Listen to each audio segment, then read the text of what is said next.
I'd never believed that I'd have the opportunity to come back to talk to the college community at Guilford Young. I can't believe how quickly the time's gone since I had the engagement in the early 1990s. I suppose it's so last century, our engagement even in the last millennium, and so much has happened and so much has changed.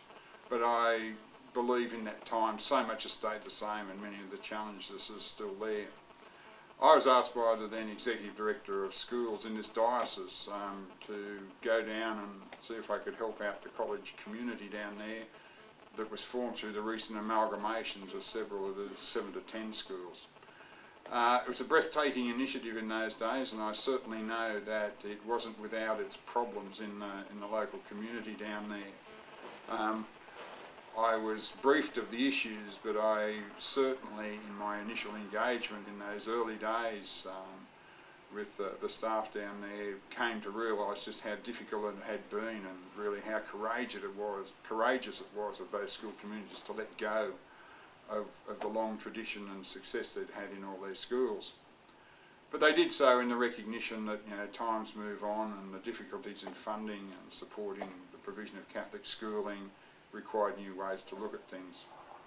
The engagement really was around, you know, how to move planning forward, and I did several sessions. And I remember distinctly sitting there with Bishop Guilford Young in the audience, talking to him about strategic planning in the first part of the engagement, and I was very nervous because I knew what an academic he was, but he was a lovely person and questioned me on some of the reading that I talked about, was very interested in what we were doing.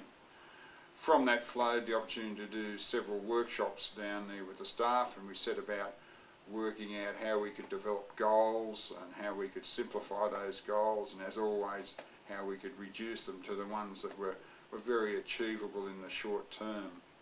And of course, one of the key focuses at that time was around the authentic nature of the Catholic school and how you build a sense of new community.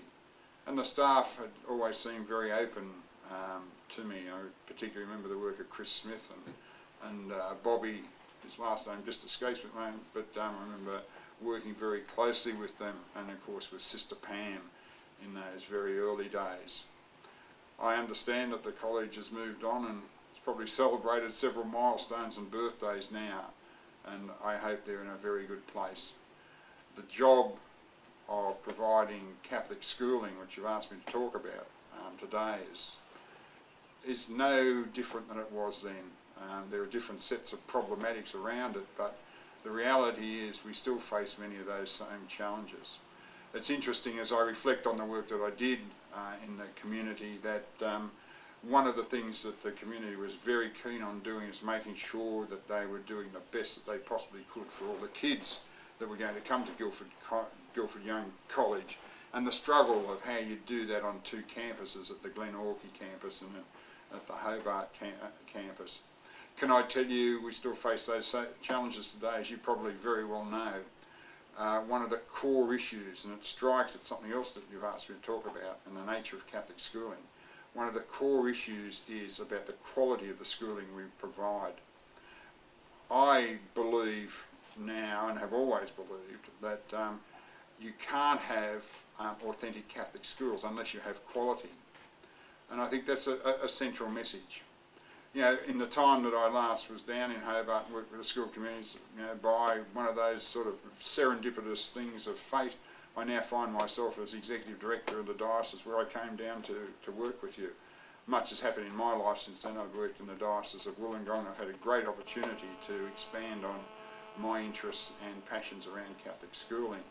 And again, I come back to the issue of the authentic Catholic school and making sure that our schools are truly Catholic in everything that they do. That's been a driving commitment for me. When we've engaged here in Parramatta on these big picture questions, we put right at the heart a commitment to improving the learning outcomes for all our students and making sure our staff have professionally rewarding working lives.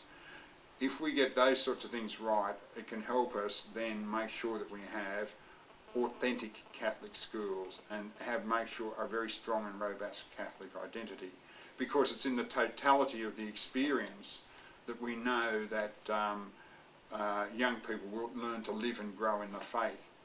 And of course, as we're called to witness to the life of Christ in our schools, it provides a range of challenges. Recently, I've just had a chance, yesterday in fact, to talk to all our principals, and I was talking about this very thing. And I put to them that, this is not a new message. Vatican II called us to throw open the windows and to read the sign of the times so that we could reinvigorate the church and make the church a part of the world today. And that challenge is still there, I think, even more so for our schools, which leads me into this issue of, Web 2.0 and the nature of schooling. I don't want to dwell too much on the Web 2.0 technologies, but suffice it to say, that the young people in our schools are very different. I've been writing about that, and you can see on my website and my blogs where we've been talking about the very different nature of the young people in our schools. We're saying we recognise that difference, that they're connected, schooling is both physical and virtual, but we're taking two strategic directions that I believe are going to point the way into the future. The first is we're talking about deprivatising the practice of our teachers, which means that in a Web 2.0 world particularly, we must work collaboratively, we must work in teams, we must move the physical boundaries out of the classrooms that isolate teachers and get them engaged in ongoing professional dialogue and ongoing professional learning.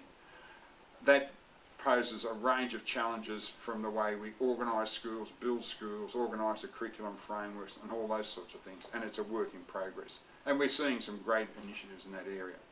The second, and of course it's related to the first, is that we're very committed to personalising the learning experience. Right at the centre of what we're doing with our kids and our schools is the young person. So we talk about personalising that learning experience.